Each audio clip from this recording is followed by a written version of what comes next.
जयपुर वासियों के लिए अच्छी खबर, अप्रैल के पहले सप्ताह से शुरू हो सकती है जलधारा। सुबह 7 से रात 9 बजे तक खुलेगी। धारीवाल बोले सांसद किरोड़ी का एक्ट आतंकी जैसा, कहा शहीद लांबा की पत्नी देवर के नाते गई, अब नौकरी मांग रही, तमाशा है क्या।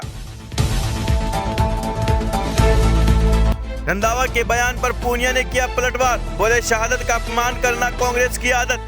राठौड़ ने कहा मोदी से घबराई कांग्रेस। राजस्थान के गांव-गांव में खुलेगी इंदिरा रसोई।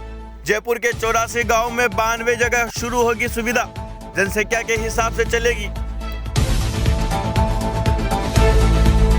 वसुंधरा गहलोत एक दूसरे के लिए खड़ी कर देते हैं पार्टी। केजरीवाल जयपुर की सभा में बोले दोनों में अच्छी दोस्ती।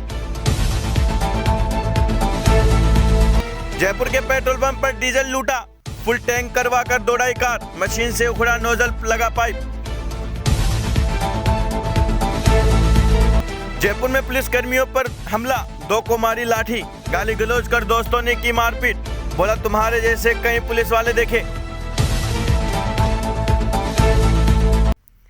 जयपुर में पड़ोसी ने किया महिला से रेप, नशीला जूस पिलाकर किया दुष्कर्म, बदनाम करने की धमकी देकर किया ब्लैकमेल।